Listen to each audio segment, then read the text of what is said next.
depuis 15 ans, je suis en France maintenant et les gens pensent beaucoup que je suis québécoise. On pense qu'il y a des francophones qu'au Québec, alors qu'il y a des descendants français partout et voire même que les premiers qui sont arrivés se sont établis en Acadie. Et j'avais envie de faire connaître cette région et de parler de cette région-là. Enfin, dans ma tête, ça avait toujours été clair que le jour où j'aurai un enfant, il aurait la double nationalité canadienne-française puisque son père est français et du coup il connaîtrait les deux cultures.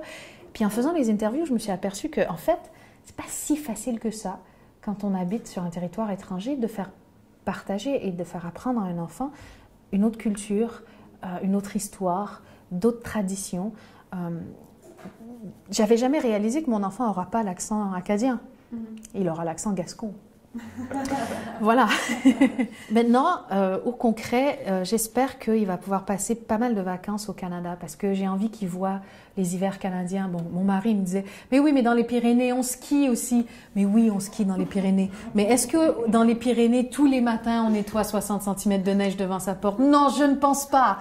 Donc, j'ai envie qu'ils connaissent ça aussi. J'ai envie qu'ils connaissent les petites maisons de chez nous en bois avec des lumières de Noël. Donc, j'ai envie qu'ils connaissent ça. J'ai envie que quand il parle à ses cousins, cousines qui auront l'accent acadien, ils se comprennent, qu'il arrive, voilà, qu'il ne soit pas maman, je ne comprends pas ce qu'ils disent les autres. Donc tout ça va être très important, donc on va faire peut-être plus souvent des vacances au Canada qu'on le faisait avant. C'est drôle parce qu'au début de la grossesse, on disait avec mon mari, comme on est tous les deux très sportifs, on disait, si jamais on a une fille et qu'elle est un peu princesse, comment on fait?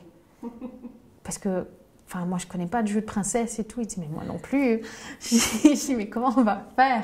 Et là, ma mère me disait, oh, vous verrez, vous vous adapterez. Et quand on a su que c'était un garçon, moi, j'étais un peu soulagée. Et mon mari était un poil déçu parce qu'il voulait la petite fille à papa, finalement. Mais bon, il s'est vite remis. Il s'est dit, en même temps, il pourra faire du surf et du skate. Je ouais, il pourra.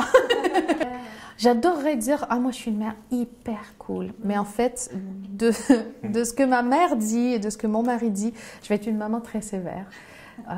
J'ai un côté très militaire. Dans une autre vie, j'ai dû être un colonel, je ne sais pas, quelque chose. Et du coup, je pense que je vais être un peu carrée. Mais mon mari, lui, est beaucoup plus relax que moi et plus joueur aussi que moi. Il a gardé son âme d'enfant et je pense que ça équilibrera. Ouais. Et vous avez peut-être une idée déjà pour leur prénom? Ouais. Mais c'est secret. C'est secret, on ne vous le dira pas avant, mais on a trouvé un prénom. C'est plutôt consonance acadienne ou... Il aura 2 prénoms. Du coup, on va être égal.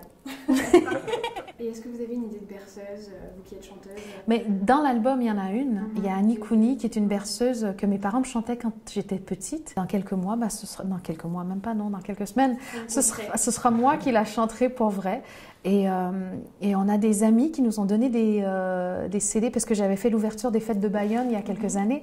Et ils nous ont envoyé un CD avec plein de berceuses en gascon. Donc voilà, on va le partager entre les berceuses canadiennes et les berceuses gascognes.